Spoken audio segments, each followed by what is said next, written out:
Hai kelas 12 IPS, apa kabar kalian? Hari ini saya akan menyampaikan materi mengenai perubahan sosial dan dampaknya terhadap masyarakat.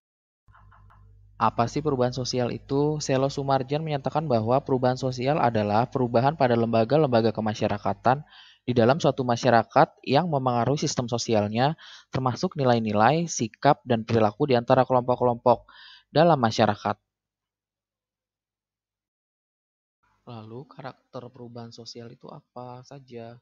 Perubahan terjadi di setiap masyarakat, walaupun laju perubahan sosial bervariasi. Perubahan sosial seringkali berkembang pada arah yang sulit dikontrol. Perubahan sosial seringkali melahirkan kontroversi, terutama karena memperoleh variasi pemaknaan yang saling bertentangan. Perubahan sosial bisa jadi menguntungkan pihak-pihak tertentu, tetapi dalam waktu yang bersamaan justru bisa merugikan pihak-pihak tertentu lainnya.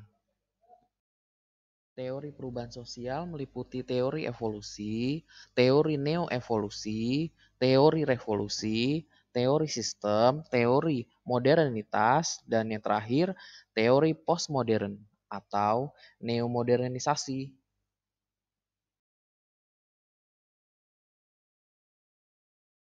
Faktor-faktor yang mempengaruhi perubahan sosial. Faktor internal dan faktor eksternal. Faktor internal yaitu yang berasal dari masyarakat itu sendiri, yaitu penemuan baru. Terdiri dari discovery, penemuan yang benar-benar baru, dan inovasi, penyempurnaan dari discovery. Kemudian dinamika penduduk, konflik sosial, dan yang terakhir pemberontakan. Contoh dari pemberontakan ini yaitu revolusi yang terjadi di negara Inggris, yang tentunya kalian pasti sudah mengetahui sejarah dari revolusi industri di Inggris.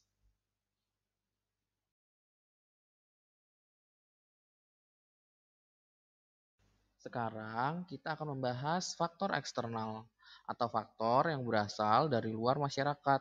Yang pertama, pengaruh kebudayaan masyarakat lain. Pertemuan dua kebudayaan atau lebih yang memiliki perbedaan latar belakang budaya dapat menyebabkan perubahan sosial budaya.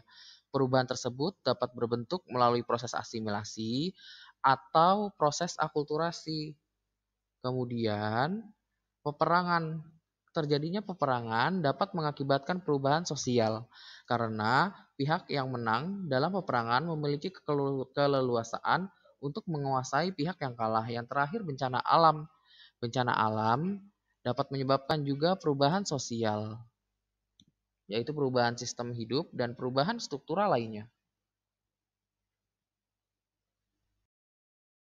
Selanjutnya, faktor pendorong perubahan sosial, yaitu kontak dengan kebudayaan lain, sistem pendidikan yang maju, sikap menghargai hasil karya, keinginan untuk maju, sistem lapisan terbuka masyarakat, penduduk yang heterogen, ketidakpuasan masyarakat terhadap berbagai bidang kehidupan, dan yang terakhir, orientasi pada masa depan.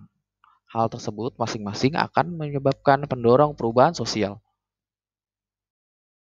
Kalau ada faktor pendorong, tentunya ada faktor penghambat, bukan? Faktor penghambat perubahan sosial yaitu kontak sosial dengan masyarakat lain yang kurang, perkembangan iptek yang terlambat, sikap masyarakat tradisional, keinginan yang tertanam kuat, perasaan takut terjadi kegoyahan pada kebudayaan sendiri, stereotip terhadap nilai budaya, dan adat kebiasaan yang tertanam kuat.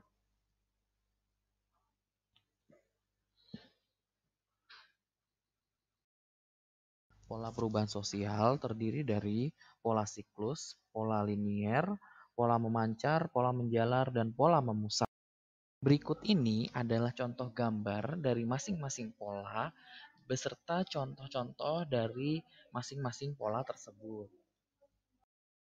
Pokok bahasan selanjutnya yaitu mengenai jenis-jenis perubahan sosial yang terdiri dari 4 macam. Yang pertama, berdasarkan prosesnya, perubahan yang direncanakan dan perubahan yang tidak direncanakan.